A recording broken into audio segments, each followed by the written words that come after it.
Well, folks, welcome to the jungle. Nah, not really, but it's a good intro and a good segue into what we have here. And what you see there is the all-new Kia Sportage, or Sportage as they say in Asia. I've got to say, this is a great looking car, better than what you may have seen in photos on carexpert.com.au. Or any other website for that matter. Let's have a sort of walk around from front to rear. Now, I really like what they've done here. If anything, that last fourth generation, because this is a fifth generation model, started in 1993, so come a long way, this brand. In fact, they're killing it. They killed it with the Sportage, the small SUV, and now I suspect this will do some big numbers for them and really crank it up against the sister car, the Hyundai Tucson, which I believe this is a better looking car all round. I'll tell you why, because the Tiger Nose grille that I didn't really love in the fourth generation Sportage, because of the sort of cutesy pie Tiger Nose grille, they've tidied this up enormously, and you've got sort of three materials. You've got the boot material, you've got the other sort of plastic shiny piano black looking stuff, and you've got this silver garnish, and no longer do you have that sort of cutesy pie look. This is a very masculine look. And I should say the welcome to the jungle was in fact because of the fact that this colour, and there are 5 new colours for Sportage. I digress, I know, and I'm pretty renowned for that, to be honest. But this is jungle wood green, which is why I made that intro, and I should have carried on with it. But there it is, that Tiger Nose grille, 360-degree camera below that, radar, adaptive radar, cruise control, and below that, so all the modern tech is in this car. So without the benefit of motor shows these days, consider this a first look or reveal of the new Kia Sportage. New logo, of course, up there, and all this sort of garnish here in black. I mean, it looks a lot more masculine than the previous car did. You've got the boomerang style DRLs, even more accentuated than on the Hyundai Palisade, if I can say that. Because this does share the platform with the new Santa Fe and the new Tucson. And as you can see, it's a much bigger car than it was before. They're the indicator lights. They're not animated, which is a shame. There's more sort of boomerang look there, and headlights, fog lights down there, and DRLs, of course. And get to the side. I'll go to the other side, actually, because the sun. And you can see how long this vehicle is. It's really a big mid-sized SUV these days, and I like all the garnish down here, and they've got that sort of that silvery garnish down here again, painted black down, or black plastic down here, but it's really done very, very tastefully. Futuristic wheel choice there, and I love what they've done here with the C-pillar, or bit back from the C-pillar there, and we've got this sort of down here, this sort of jewelry-fied look down here, which really breaks this expanse and gives it volume. This line here down here gives this whole thing volume and some appeal that it probably didn't have before. But again, it's still very clean. And if we come around to the rear, which is my favourite part, I always thought the fourth generation looked good too, right through till really now, and it still looked very clean.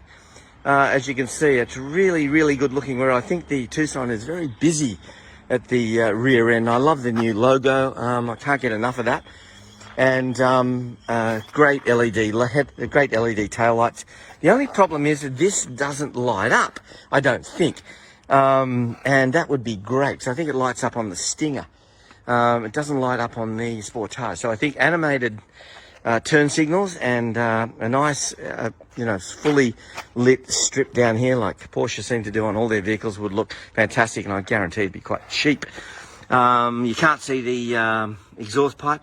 That's hidden under there on the right side. If we open this up, actually, before we do that, going to do something that I love doing with all cars. I've just locked it. And I'm going to hopefully remote start it. There we go. Fully started on your remote. Just by pressing that button there that looks with a small sort of start sort of key there. And we can hop in. But before we do hop in, I'm going to show you the rear luggage space because it is substantial. And it's, of course, auto tailgate on the GT line, which is the top spec of this one is, and the 1.6 litre turbo. You can also get a 2 litre turbo diesel and a naturally aspirated 2 litre engine. The entry spec, now you've got full size spare and plenty of room to put stuff either side. Now I suspect you can, judging by this down here, this rail down here, suspect you can have that full size spare deleted and be able to lower the floor space, because that is a giant floor space. I don't know what the litres are in the rear there, but I would suspect it's getting up near 600 or 600 even plus. It's absolutely huge. You've got LED lighting. You've got the 12 volt down here. You've got remote down here. You've got on both sides remote folding for the 60/40 seats, and they almost go flat. Going to show you that. Open that up there, and we will get in very easily. And you just push that down like so, and you've got a relatively flat load space down there. I'll show you from the rear. And if we take the cargo blind out there, as one always does, you can see how relatively flat that is, and good for putting mountain bikes in. Tons of space, in fact. Great wide aperture, as you can see, as I stand back there, and relatively flat for boards, bikes, any other exercise equipment that you like to put in your car. Close that up. And I'll push that back, because all you do there is down here is hit that lever and push that back. And there is the rear again as I slide this back into place. And cup holders, of course, and you've got all sorts of stuff down here, including some good sized rear air vents for anyone sitting back here. And there's a ton of room back here. That's not my driving position, but I'll show you how much room there is back there. It's still a ton. I'm going to hop in and show you how much room there is, because I can virtually tuck both feet right under, and I'm incredibly comfortable back here.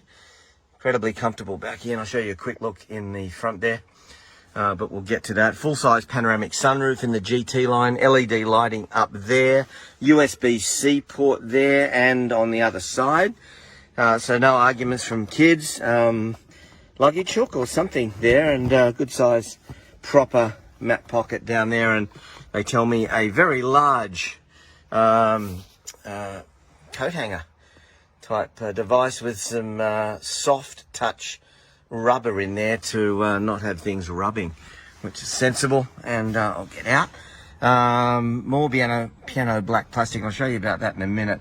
They've carried that sort of boomerang look throughout the theme throughout the car. They're hard plastics on top, but everything else seems to be soft.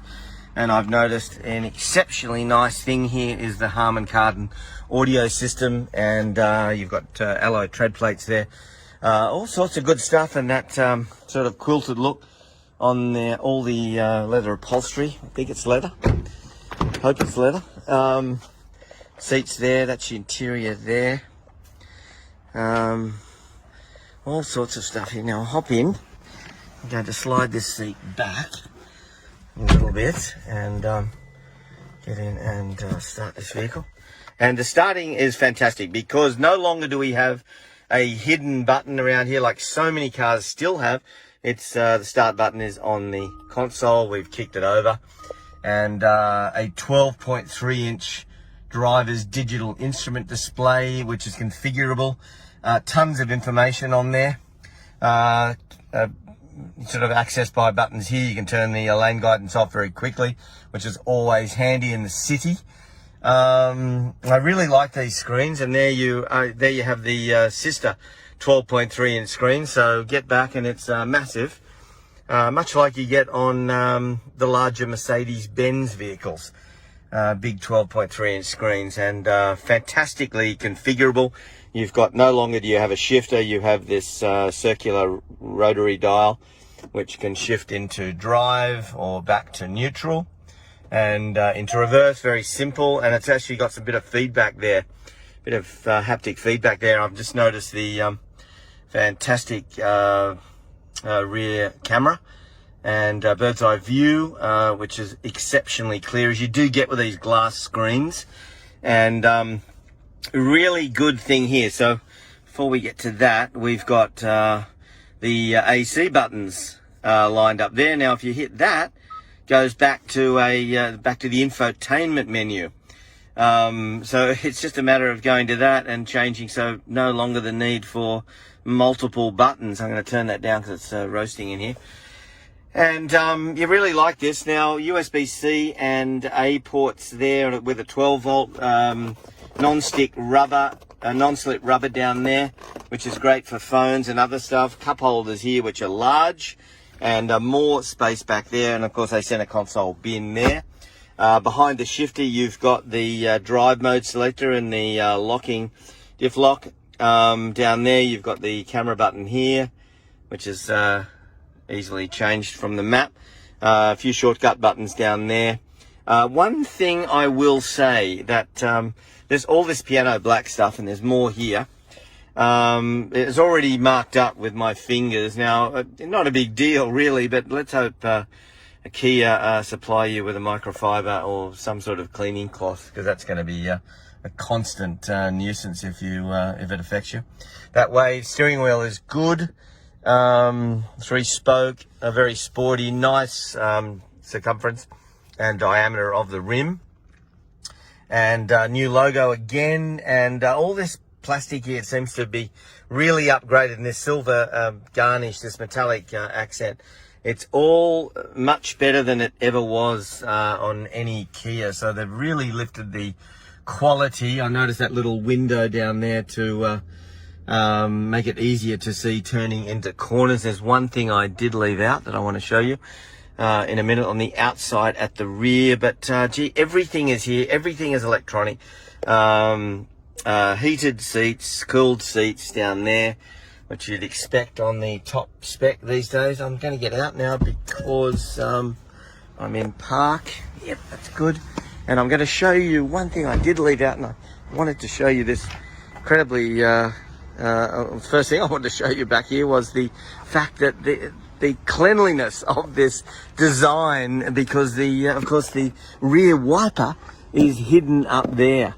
They're completely hidden, as you can see, and I think that makes for a fantastic clean rear of the new Sportage. It really looks great back there.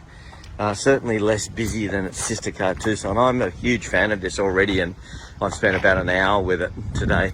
Haven't driven it, but as I said, 1.6 turbo, the top spec GT line. You've got a 2-litre turbo diesel, which they tell me is absolutely brilliant and drives fantastic. And you can see those DRLs now. This is bright sun, and they are lit. They are lit up like wow. That's some LED. And yeah, there we go. That is the all-new Kia Sportage.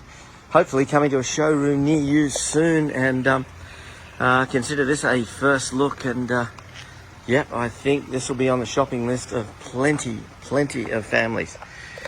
See ya.